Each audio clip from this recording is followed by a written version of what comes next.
Updates at pinakahuling mga usapin sa mundo ng palakasan. Atin ang pakinggan dito sa Ang Pilipinas Ngayon. Inaasahan na tututok ang Gilas Pilipinas sa kanilang pagsabak sa FIBA Olympic Qualifying Tournament na gaganapin sa Hulyo sa Riga, Latvia. Magkakaroon ng ilang tune-up games ang Gilas sa Europa, pero bago nito ay magkakaroon ng masinsinang ensayos ang koponan sa Inspire Sports Academy sa Calamba, Laguna sa Hunyo 21.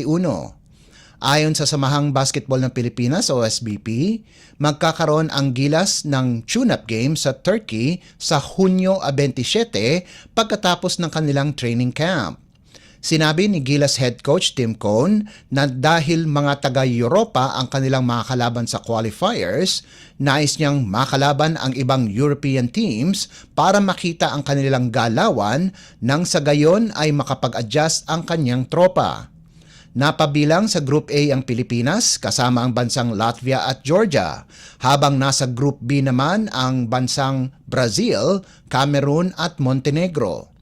Ang miyembro ng Gilas ay pinangungunahan nina naturalized player Justin Brownlee, 7-time PBA Most Valuable Player Junmar Fajardo, reigning MVP Scottie Thompson at reigning UAAP MVP Kevin Kembao.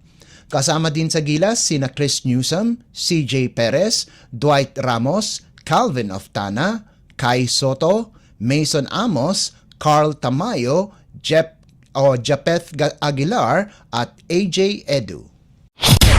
Updates at pinakahuling mga usapin sa mundo ng palakasan. Atin ang pakinggan dito sa Ang Pilipinas Ngayon. Nakopo ng Alas Pilipinas Girls ang bronze medal sa 22nd Princess Cup Southeast Asia Under-18 Championship pagkatapos talunin ang Australia 25-13, 25-21 at 25-20 sa larong ginanap sa Nakhon Pathom, Thailand. Hindi nakapasok sa finals ang national team pagkatapos nilang matalo sa Indonesia 22-25, 18-25 at 19-25. Mainit na sinimulan ng Alas Girls ang unang set kung saan nakuha kaagad nila ang abante sa pamamagitan ng 10-2 na ratsyada para sa 16-6 na score at tuluyan ng kinuha ang set. Sa ikalawang set, ang mas matangkad na Australia ay kinuha kaagad ang abante sa 7-10, subalit ang mga Pilipina ay humabol at kinuha din ang kalamangan sa 17-16 at ipinagpatuloy ang tirada para kunin din ang second set. Sa huling set ay nakapagsabayan ang Alas sa Australia sa pangunguna ni na Avril Bron, Dennis Dailisan, Ashley Macalinaw, Rosie Alchin at Kimberly Ruben na siyang huling nagbigay ng puntos para selyuhan ang laban. Susunod para sa Alas Pilipinas Under-18 squad ay ang 15th Asian Women's Under-18 Volleyball Championship na nakatakdang ganapin mula Hunyo 16 hanggang 23 sa kaparehong venue sa Thailand. Updates at pinakahuling mga usapin sa mundo ng palakasan. Atin ang pakinggan dito sa Ang Pilipinas Ngayon. Pagkatapos makuha ang serbisyo ni Renza Bando, patuloy ang pagkuha ng mga matitikas na players ang Strong Group Athletics para sa kanilang kampanya sa William Jones Cup na gaganapin sa Taiwan. Kinuha ng SGA sina Filipino-American guard DJ Fenner at American big man Tahuan Agi para sa kanilang kampanya. Ang 6'6" guard na si Fenner ay nagmula sa Seattle, Washington at produkto ng University of Nevada.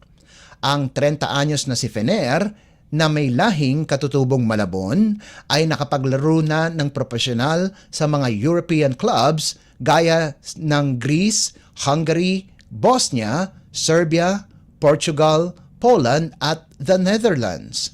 Ang pinakahuli niya ay sa the Netherlands sa koponan ng Heroes Den Bosch kung saan nag-average siya ng 11.55 points, 3.73 rebounds at 1.33 assists kada laro at tinulungan niya ang koponan na makaabot sa BNXT League Finals.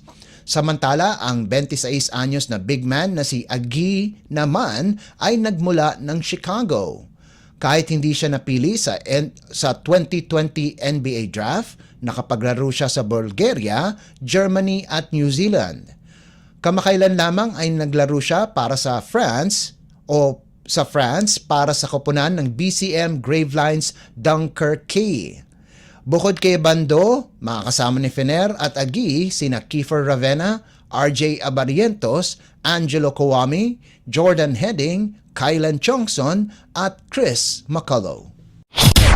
Updates at pinakahuling mga usapin sa mundo ng palakasan. Atin ang pakinggan dito sa Ang Pilipinas Ngayon. At yan ang pinakahuling balita sa larangan ng palakasan. Para sa Radyo Pilipinas World Service, ito po si Leo Magpayo. Magandang araw.